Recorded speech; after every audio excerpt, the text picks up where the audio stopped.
forgot exactly when it started, but it caught on. In college, some of my friends started calling me Asbert, as opposed to I think what I was going by a lot of the time then was Abert instead of Albert. I actually don't know why or when they started calling me this. I'm not even sure if they know themselves anymore, when or why or how it started. Maybe it just had a nice ring to it. But it did make me wonder whether I was saying or doing something to warrant such a response. Um, in some of these moments, like why is this catching on? Um, I definitely remember that there are times when I get pretty aggressive with my friends, like pretty damn aggressive. One time I remember there was an incident where I was helping a friend move some heavy object. I forget, it was like a table or something or another. Um, and there was a friend, another friend, let's call him Spicy Face, decided to just watch and comment while we were trying to move this heavy object. We were struggling with it, but instead of actually bothering to help, he was just watching and commenting on what we're doing. And it must have hit a nerve for me because I just snapped, and I snapped pretty viciously. I think I was yelling explicitives like just left and right. Like I should have been bleeped at that point. Just all the things I was saying.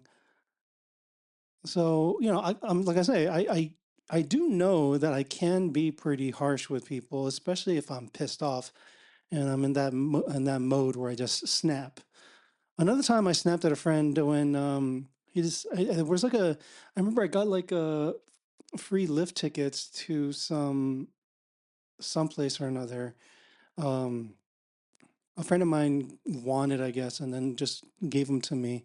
And so I invited some of my friends to go with me, and we had to take a plane trip there. And so I remember telling them, like, hey, like, just to make sure for logistical reasons, I want to plan this so that we could all get there around the same time. So don't buy plane tickets so that we could get on the same plane. It'll make it easier for, car rental and other things, right?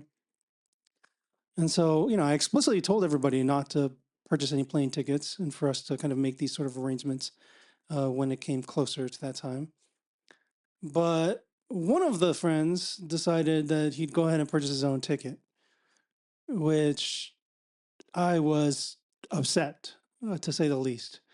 Um, Not simply because like not following directions, but I thought it was just completely inconsiderate of the fact that we're planning a group activity, a group event, and then he just decided to go ahead and do his own thing without, talking it over with the rest of us. So instead of acknowledging that he did anything that was a problem or an issue, uh, he just got defensive and then got upset himself and then said he's not going to go anymore. Now, that fucking sucked because I had already found tickets and reserved them, as well as all the other reservations that I had to make sure that we were able to plan this trip well. And I don't know if you know anything about plane tickets, but if I wanted to replace a plane ticket with somebody else, like that costs money, right? So then I had to eat that additional cost. And luckily, I had a friend who was, a good friend who was willing to go. He loves going, skiing and snowboarding, and so snowboarding especially. So, uh, you know, he was down to go ahead and just take that position. So I luckily was able to find somebody, but I had to eat the cost of finding a replacement, and it was a whole thing where I had to call the airlines and then have all these changes and arrangements made. So it was super upsetting. Um, Man, I think I snapped pretty hard on him. I was pretty pissed. I forget exactly how I communicated it, but I do tend to snap. It doesn't like I don't think I snap in that way to that degree. That was a particularly intense snap moment, like it's an intense outburst on my end. The more likely common scenario is this is a friend of mine who I regularly got upset with and annoyed with when he would lie about where he was and why he wasn't showing up to some sort of planned event, like a dinner arrangement or something. Um, you know, I I was to some degree maybe frustrated by his being late because, if you're like 30, 40, 45, 50, 60 minutes late, that could be annoying. But that's actually not what bothered me. It was something else that he did that regularly that just drove me up the wall, which was he lied about what what the ETA, the estimated time of arrival was, right? So instead of acknowledging like, oh man, I'm like 30 minutes away, he would say like, oh, I'm 5 minutes away. And then like 20 minutes would pass and be like, where the hell are you? He's like, oh, I'm parking. And then it would be another like 30 minutes and be like, what is happening? Like, why is it taking so long for you to get, to this restaurant here? We're about to leave at this point, right? Like, um, and then we'd find out that like he just didn't actually even leave his home until, like well after we had tried to find out where he was, right? Um, so like it wasn't so much that he was late for stuff. It was the fact that it was just the constant lying about it was super frustrating.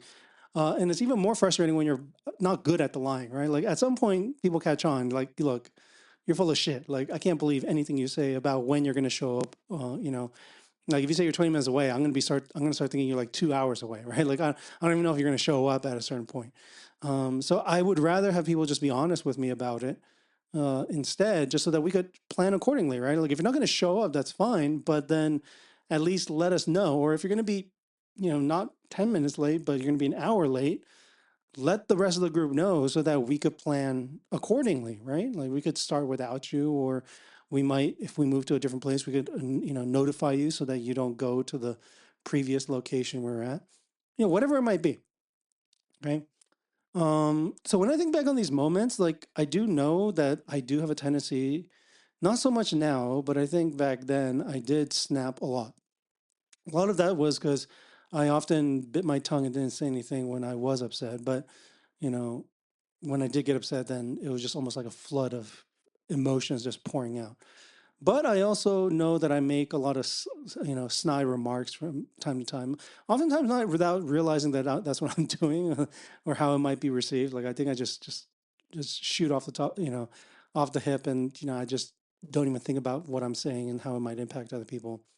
Which understandably so, people might be upset with it and then just think like I'm an asshole when I'm popping off like that. Um, and when I think back to these situations, I think I could have responded differently.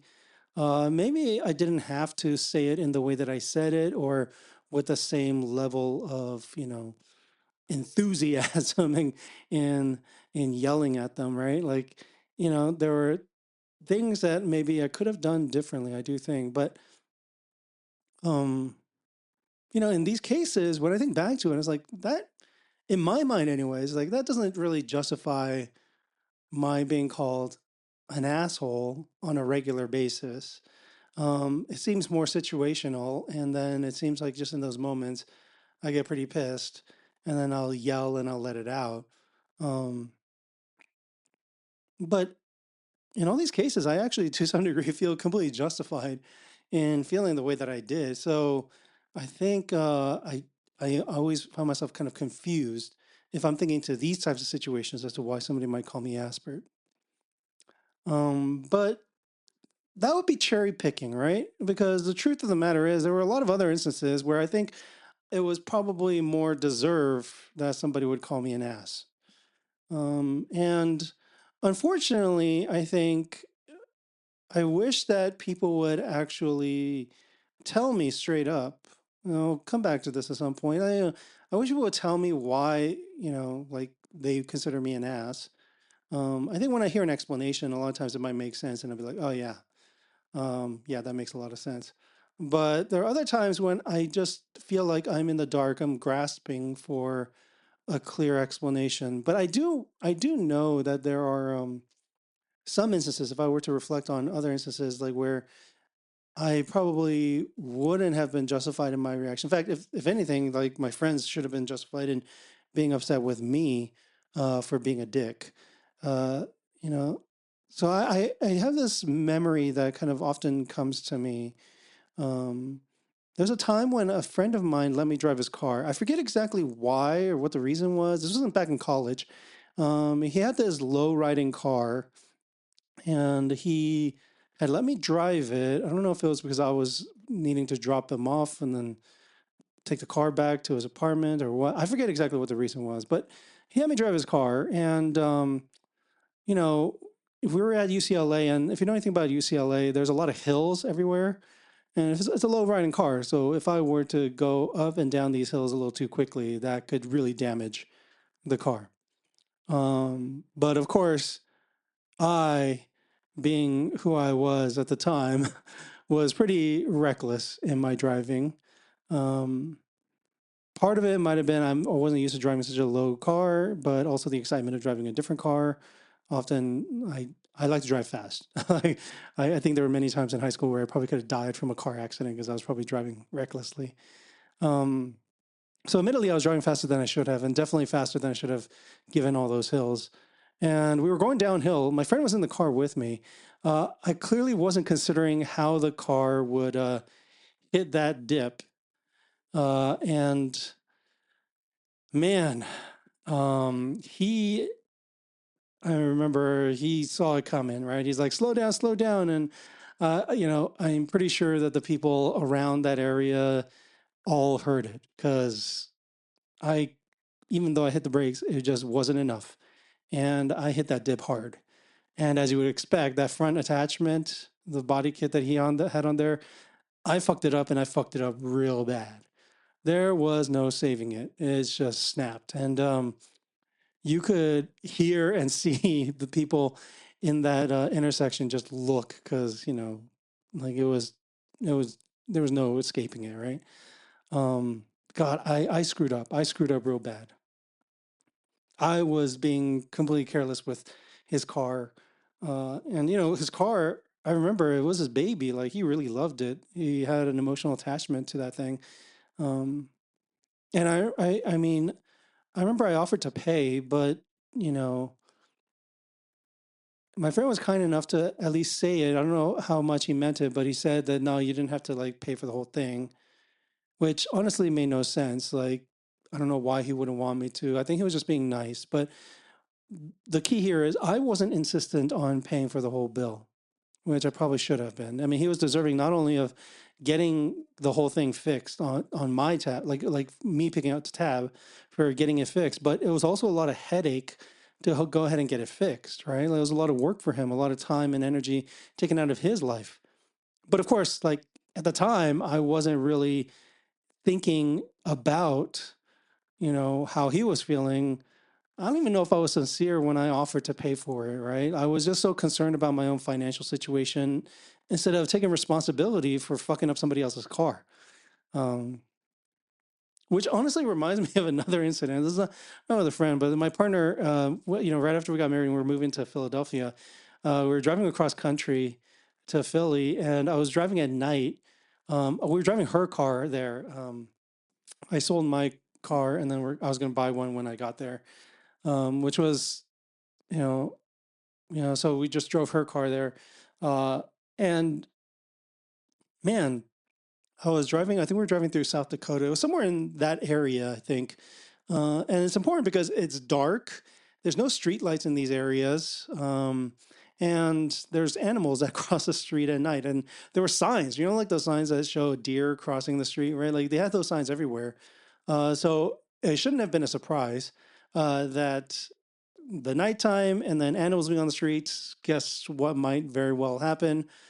If I'm not being careful, I might hit one of these animals, right? And boy, did I hit an animal. I don't know what I hit to this day. I just know that I hit something and I hit it hard. It definitely wasn't a deer. If it was a deer, the car was like a small sedan, so the car would have been completely demolished at that point if it was something as big as a deer. So it must have been something smaller, maybe a raccoon or something. I don't know. But I was going fast enough and that thing was large enough that the front bumper was severely damaged. It was hanging by a thread, like it was like dragging, right? And my reaction was, damn it, like fucking shit, this sucks. Like I hope the car still runs fine. We can make it at least to Pennsylvania before we have to get it fixed, right? That was my concern.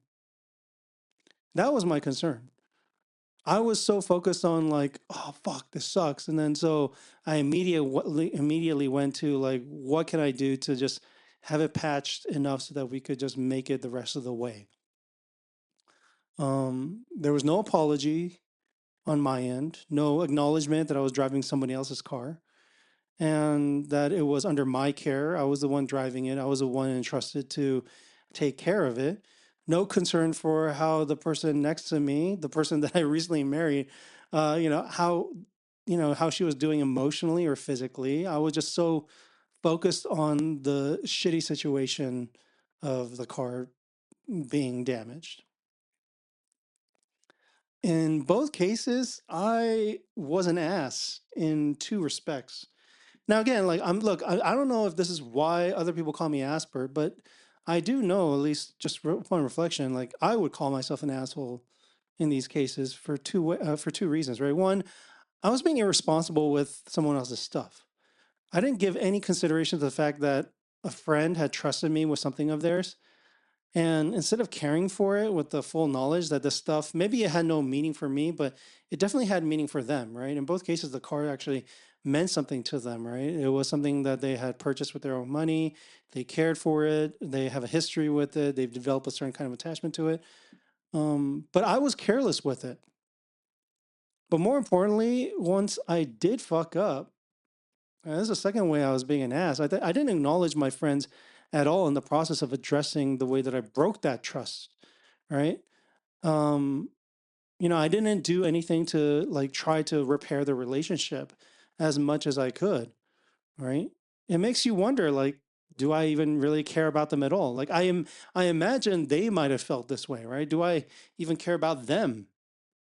Or or else would have shown up in my actions. Like maybe if I actually did care, then it would have shown up in the way that I offered or insisted on paying for the damages, or going above and beyond to try to regain their trust. I mean, the fact that I didn't even apologize uh, as like the first response in any of these cases, like that's kind of telling. I feel like, right? Maybe I could have been more concerned about how they're feeling, even if they said they're fine. Like at least making an effort to try to get to the heart of how they felt about what I did, and maybe trying to repair the way that I broke the relationship in that way, right? But I didn't do any of that. I just stood there like an idiot and just thought of how I can get out of it without being too much of a burden on me. And it's not just car accidents, right? That's not the only situations. I mean, I've done things where, whether it was an accident, whether it was intentional or not, there were times when I've like disclosed information that my friends have shared with me in confidence, and I broke that trust. Um, I've lied to friends from time to time over little things, but sometimes it's over things that actually really probably mattered, like if I were missing some important event of theirs, or if I had forgotten an important day, a meaningful day for them, right? Um, and I could try to justify all my actions and make excuses for them, to try to say, like, look, in the kind of moment I was in, like, it makes sense why I would be so focused on these other things and yada, yada, yada. Like, I can make all kinds of excuses. But the truth is that these are times that I thought of my own situation over considering their feelings or considering what they're going through, right? Um, which is not, honestly, that's not what I believe that's not what a good friend looks like, right? Which brings us back to Aspert.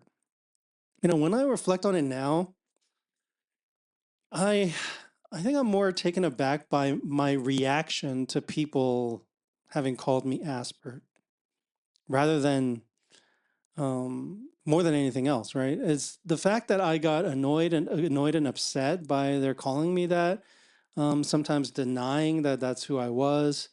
Right. I was just so like tied up in some, I don't know what it was, like maybe a need to identify myself as a good friend or something, somebody who's loyal and trustworthy, right? Nobody likes to look at themselves and, you know, look at their own flaws and ways in which they fall short, right? So, I, like anybody else, didn't want to believe anything terrible about myself in that way, right?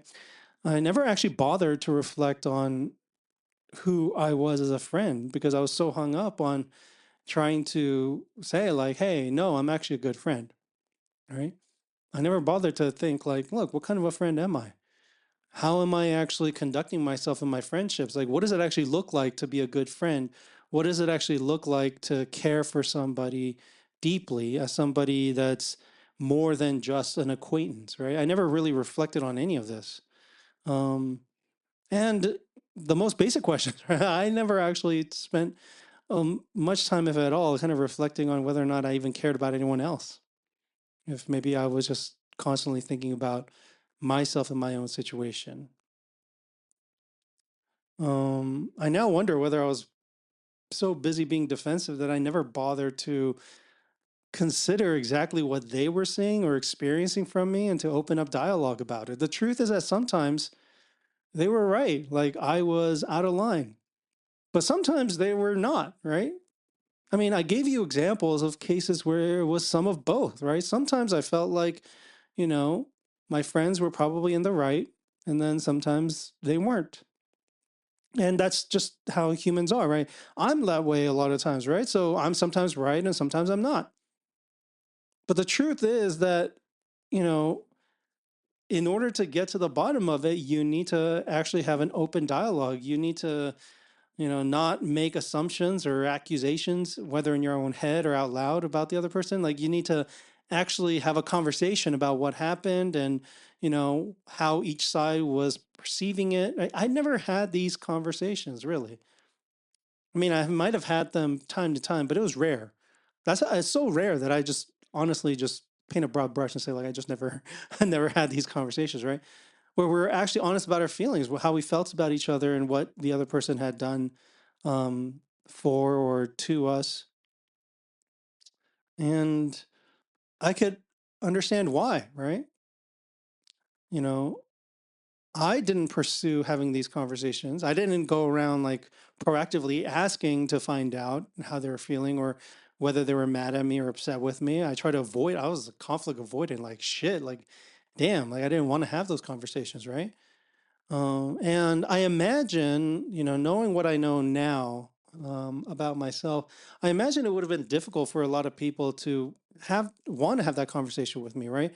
A lot of times I could have, I know less so now, but I do know that in the past, I mean, I was extremely either defensive or just completely dense, where even if you try to have a conversation with me, I might not get it, right? I might not understand these all these feeling stuff, right? I didn't really understand, right? I didn't understand like where these feelings would be coming from or why somebody would feel the way that they did, right? So like I imagine it would have been difficult to even have those conversations with me, which makes sense why people would just avoid having those conversations. Like you don't want to have a conversation with somebody, a difficult one at that, if you don't feel like the other person is actually going to be receptive in any way, right? So, knowing myself and kind of reflecting on how I was, through the years, it actually makes a lot of sense why people wouldn't want to bring up things with me. Um, so to be honest, like, look, I don't know if I'm deserving of the nickname Aspert. I haven't really heard that term much lately. I don't know if that's a sign of everybody kind of aging out of it, but frankly, like whether or not people call me an ass, I could care less. I really could care less because what I do know is that getting worked up over the label actually took away from my being able to really develop meaningful friendships, because meaningful friendships means that sometimes we end up doing shitty things to one another. And I feel like what makes the friendship worthwhile is that you work through it. I mean, work through it in a real way, right? Where you actually have an open conversation about it instead of shying away from showing your true self, showing how you really feel, right? Um, And so, like, focusing on the label and getting worked up over it, wondering why I'm an ass or not, like, maybe they're like a nice reflective exercise to do on my own. But at the end of the day, like, I think one of the things that have shifted for me is I just stopped caring. You could call me whatever you want to. What I care more about now is, why you're feeling the way that you do and how, you were impacted by something I did and if there are ways to repair the relationship. Now, I'll admit I'm not perfect at it. I'm still a work in progress for sure. And I do know that when I am short on energy, especially when I'm tired. I experience this a lot with my daughter now. When I'm tired, I have a lot smaller capacity to have these sorts of conversations, right? So, I know there's still work left to be done, and to, try to put myself in situations where I can be much better responsively, much better at responding to, friends in this way. But maybe if I had focused my energy here, then I would be experiencing deeper friendships now. I don't know. Who knows? What I do know is that, at least for me, you know, the fact that this nickname has stuck and impacted me in the way that it did, I think was very revealing for me about where I was really spending my energy. Was it on the friendship, or was it on how I wanted to be perceived, or how I wanted to perceive myself? And there's something liberating about not being impacted by whatever labels are thrown your way, and just focusing on the deeper thing that really matters.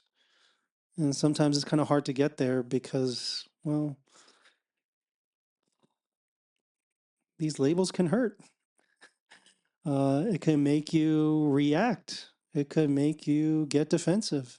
Um, But, to the friends out there, like, I really regret in a lot of ways that I wasn't able to be in that space to develop something much more meaningful back then. And I hope that, if we have the opportunity, that we get to do so now. As much of a work in progress I am still at this moment, like, I feel like I could do a better job than I did before. And that at least gives me some hope.